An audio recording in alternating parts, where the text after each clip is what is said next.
We are, no doubt, a lookist society. After all, the human beings say Homo sapien is a visual species. We make judgments based on how people look. It's much harder to judge people on the substance, so the way their face appears, their hair, their makeup, their weight. We make judgments, and those first impressions are hard to beat, hard to compensate for. And so we have a billion-dollar industry of clothing and makeup and hair and cosmetic surgery. There are coaches who teach people to smile their best smile. I don't think that's my best smile. Or, posture. In the old days they used to have deportment classes, so that if your shoulders are back and your chin is slightly up, which I noticed President Obama was really good at that. Whenever he was making a controversial point, he raised his chin just slightly, which made him appear more confident. So there is an infinite number of ways in which we've spent money and time and effort on looking good.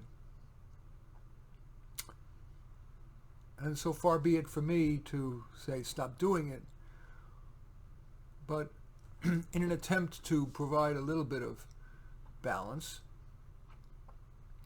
it's made me sad that I see a number of my clients who end up spending a lot of time on their sizzle and not the steak, whether it be their appearance or the appearance of their resume. They spend more time on the gift wrapping than on the product within. And so, while some people do get away with focusing on their looks, especially those who are just endowed with naturally good looks and a naturally tendency to be slender, natural tendency to be tall. We are prejudiced against short people, fat people. If you've got that tall, slim demeanor, if you've got a full head of hair, unlike me, you've got a plus going for you. The question is, how much do you want to accept that conventional societal wisdom that you need to spend a lot of time on your hair, makeup, clothes, posture?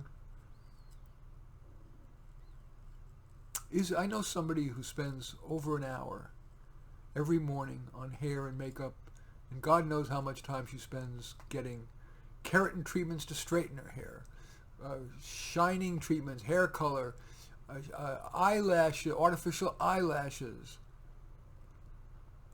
What else? Eyebrow enhancement. And this is a woman who's attractive by nature already, and she spends a fortune and a huge amount of time every morning, an hour on hair, makeup, and clothes. And how much time she spends shopping. Shoes. Imelda Marcos she gives Imelda Marcos a run for her money. We all have a certain amount of energy, a certain amount of time, a certain amount of money. And so the question I would ask you is, are you spending the amount of time you really should be spending on your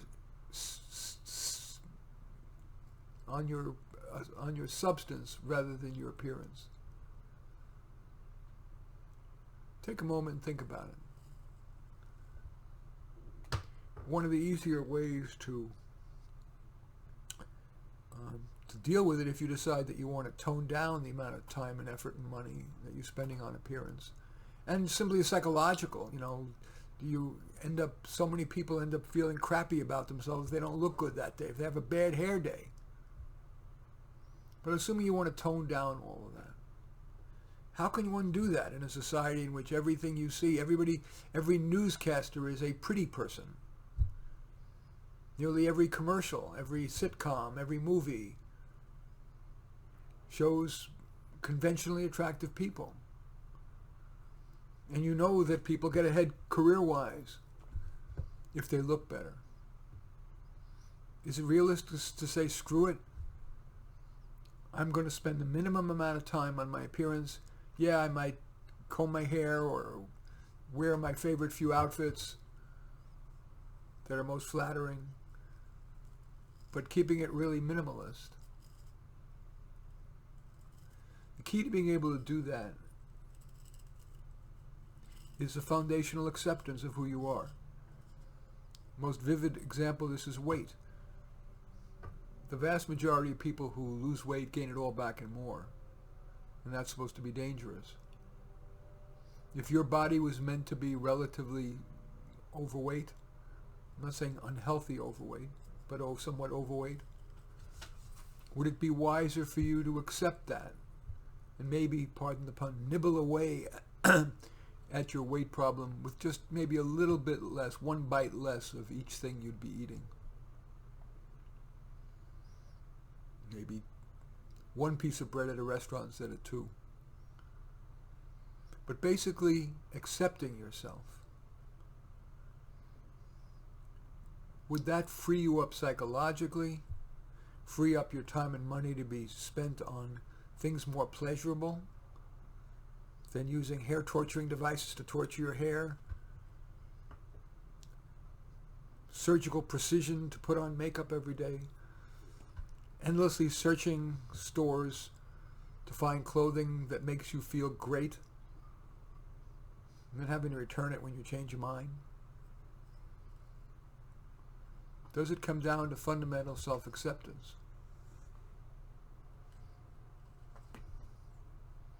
Now let's turn to making the most of your looks without it taking too much time and effort.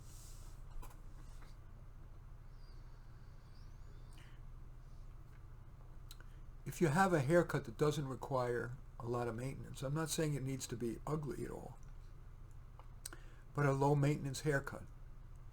If you want to wear makeup, what would be really simple and easy to do every morning?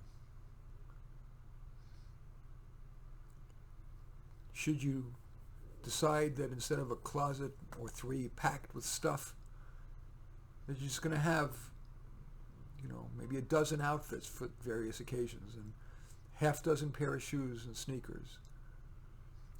And keep only the stuff that's really your favorite so that every day you're looking better, you're looking your best. Now a perhaps surprising word about cosmetic surgery. Until not long ago, I bought the conventional wisdom that it's a foolish thing to do.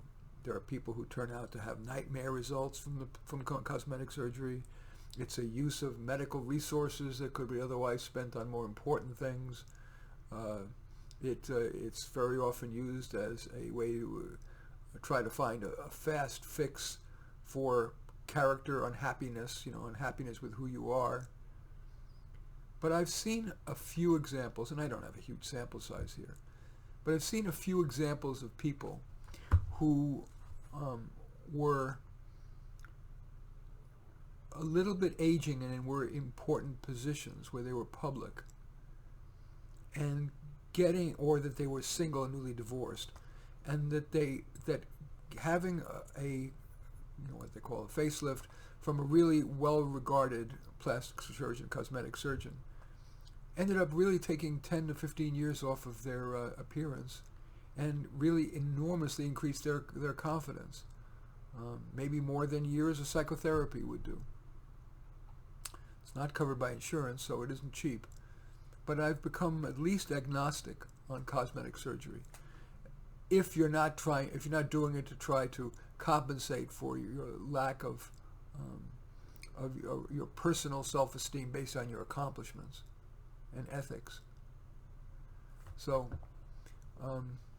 what else do I want to say about any of that?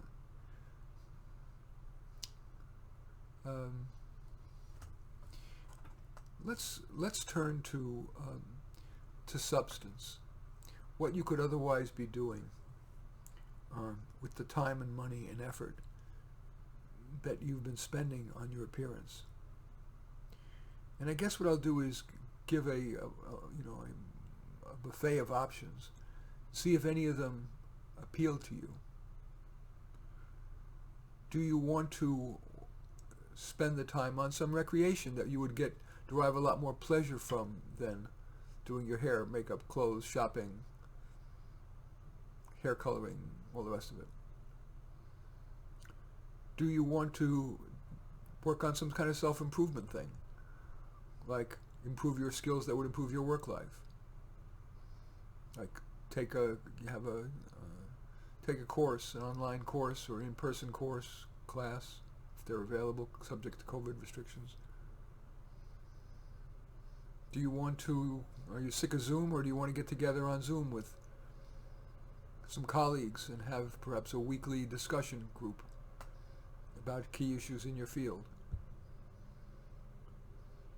Do you want to write something? People gain so much clarity from writing, whether it be in a journal or a blog or even in a book, even if the book never gets published. A lot of benefit derives from that. Communication skills. Almost everybody thinks they can communicate well because we all know how to speak. But the reality is the art of effective communication, and especially persuasion, is extremely difficult.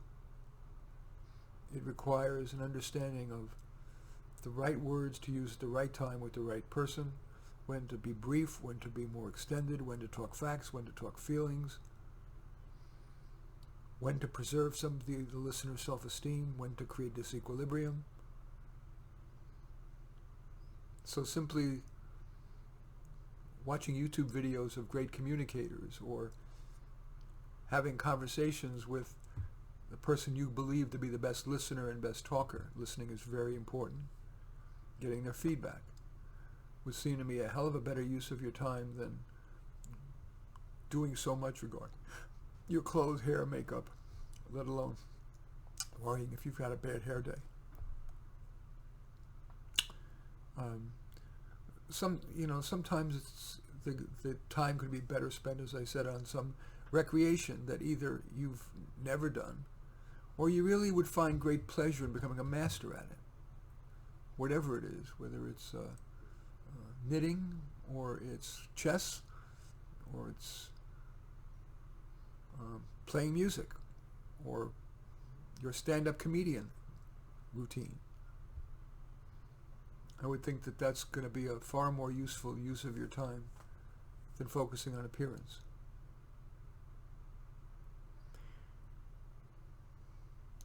Let's play shrink a little bit here now. When I come back, I'm going to take a brief break, and when I come back, we're going to talk about what are the psychological reasons that many people tend to focus excessively on looks. Stay with me.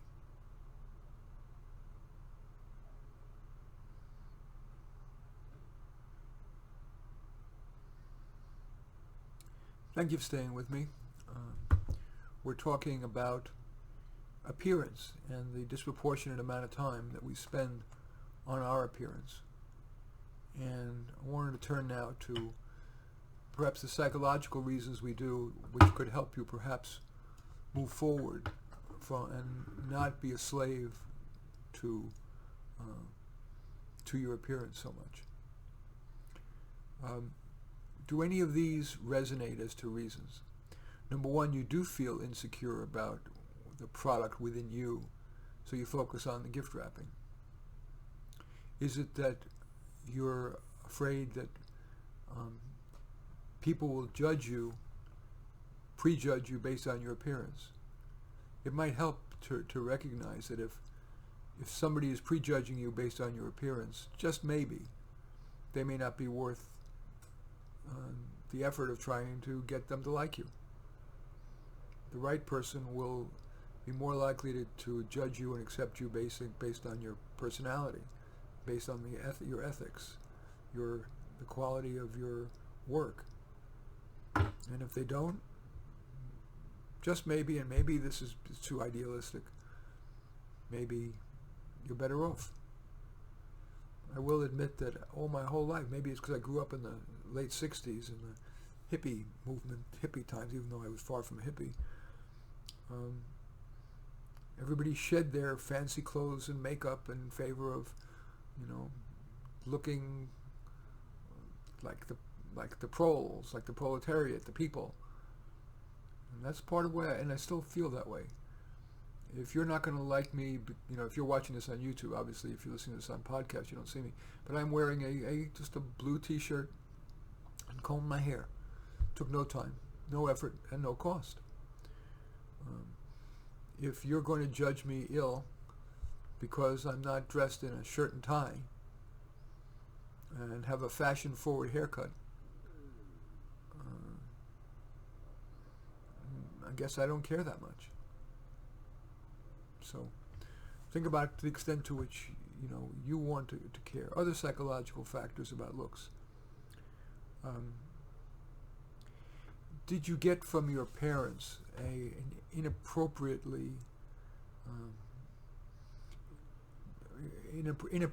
emphasis on your appearance, either because your parents were fastidious in their own clothing and appearance and hair, and yelled at you for not being, or the other way around?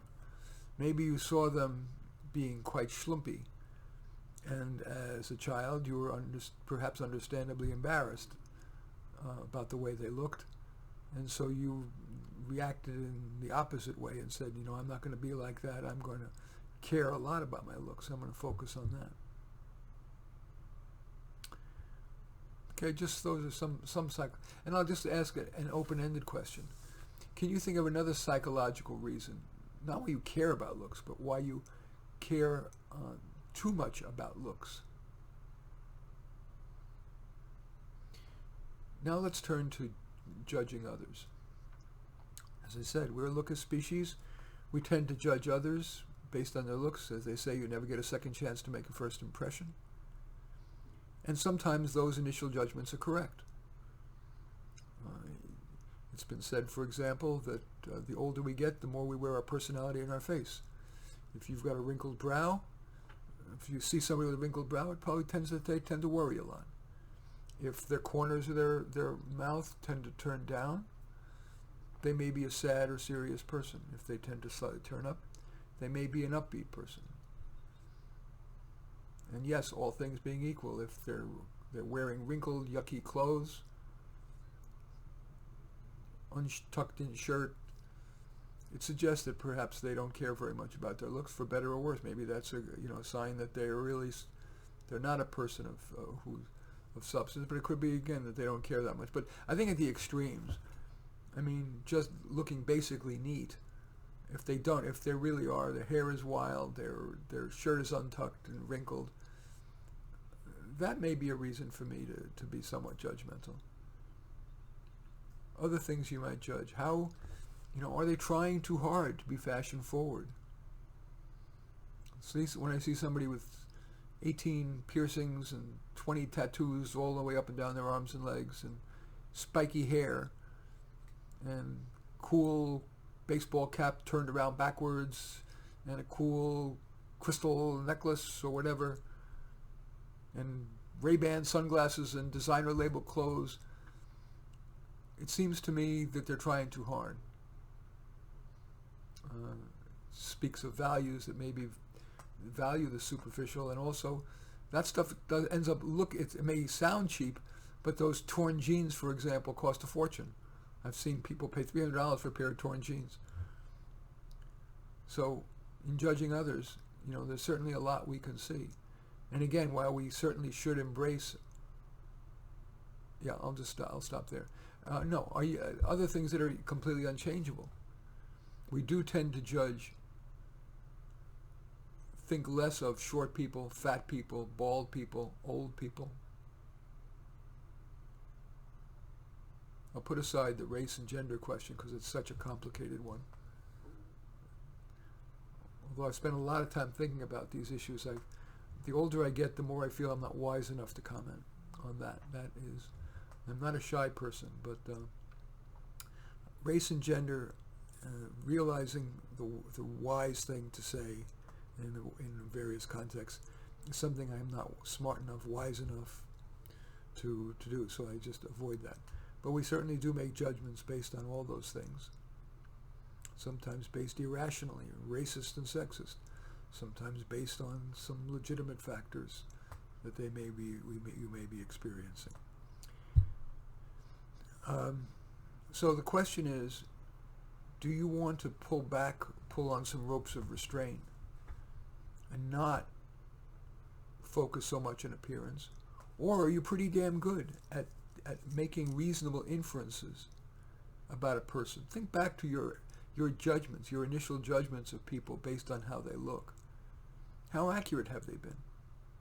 Frankly, as a career counselor, part of my responsibility is to make tentative hypotheses about a person as quickly as possible, and then of course keep readjusting. But in the days before COVID, when clients would come into my office, from the minute they walked in, the second they walked in, I'm looking them over to make inferences about who they are. Of course, I'm listening to what they're saying and how they're saying it, but their posture can speak to security or insecurity. What they do with their clothes, their hair, their makeup. I remember a fellow broadcaster on a radio station that I was in, who had a woman who had a very, very short haircut, and I asked, and it hadn't been that short, and I said something like, and it's been a long time, so I don't remember, but I'm wondering whether you're wearing a haircut to make a political statement. I think I said it a little more tactfully than that. But she got really angry. She said, yeah, of course, everything we do is a political statement. But the point is, we can make judgments about so much from appearance. And when we are judging others, of course, you don't want to make it an ossified judgment, a judgment that is not subject to revision based on what the person says and does. But you have to ask yourself, are you making those judgments? Do they tend to be accurate enough? Do you not make them so hardened, so ossified, so that if the person ends up being different than their appearance would suggest, that you nonetheless remain open? So really look at your judgments, both retrospectively and as you move forward. We can't help but making initial judgments. The question is, what do we do with those? Do we open-mindedly look for confirmation or refutation of those judgments? Or do we end up being so victim to what is called confirmation bias that we only look for signs that are confirming our initial judgment of the person? The really good judge of a person may indeed start with an initial hypothesis based on looks or the first words they say, and then revises as necessary based on what the person then says and does. It's not that they avoid making any judgments up front. That's, first of all, not realistic, and it eliminates the possibility that of a valid set of inferences, which often can be developed, in a moment, as Malcolm Gladwell in his book Blink. We can and do make judgments in a second, in a little first second we encounter somebody. But the secret is in, as I said, making it an initial tentative hypothesis about the person, not an ossified permanent judgment. It's got to be subject to refutation or confirmation based on what the person ends up being like. What else can you judge about a person that's of relevance? I don't know. I think I'm going to move into summary mode here. So, first of all, I started the show by talking about the importance of prioritizing substance over appearance. Are you spending too much time and effort and money on your appearance? And think of what you otherwise could be doing with the time, money, and effort. That's what's called opportunity cost. Could you be doing some recreation that you find much more pleasurable than playing with your clothes, hair, makeup, shopping, all the rest of it? Or in self-improvement, beyond the veneer of looking better, whether it be to improve some skill or ability. I didn't mention public speaking, another critical skill that doesn't come easily, but is critical in so many lines of work, and in volunteer work, and in your hobbies, even if you're just giving a toast at a wedding. Could you be spending time on skill development, on recreation, on dealing with your anxieties? And instead of being so anxious about your looks, focus on realistically what you can do to reduce your anxiety regarding the things that are more important, like your work, your relationships, even the meaning of life. Do you pay too much attention to your appearance? Then I talked about the importance of acceptance. Ultimately, it's healthiest if you can basically accept your look. That doesn't mean be a pig. It doesn't mean don't comb your hair. It doesn't mean wear no makeup necessarily. It doesn't mean wearing wrinkled shirts. But basically accepting your looks, how attractive, how lucky you were in the genetic lottery in terms of your conventional, how conventionally attractive you are, your face and your body. Some people just have the conventionally desired slender body, and others just have a predisposition toward being heavier. Of course, if you're at the unhealthy, obese level, then you probably need to do something about it. But acceptance may be the most important thing. And we talked about ways you can make the most of your looks. Perhaps, for example, and we didn't talk about this, but maybe getting a makeover by the makeover person at a big department store. There's usually a number of them. They're picking the one that maybe looks a little like you. She may have a better sense of who you are. Getting a haircut that really works well. Maybe indeed practicing your smile a bit in front of a mirror and seeing which one you like. Getting rid of most of the stuff in your closet, shoes, accessories, clothing, so that you have only the really stuff that makes you look best. And then I even made a pitch for that plastic surgery may or may not be such a bad idea, depending upon your situation. Because I have seen some people who didn't do it because they hated themselves, but because they really wanted to enhance their looks in this look of society, and they were public people, and another one who was recently single and wanted to realize that people are attracted to the visual, and had facelifts by a really good cosmetic surgeon. And so those are my thoughts. I tend to be moderate about most things. Yes, focus more on the steak than the sizzle, but a little focus on the sizzle may be a realistic concession to what humankind is, which is a visual species. In any case, this is Marty Nemko reminding you that we find comfort among those who agree with us, growth among those who don't.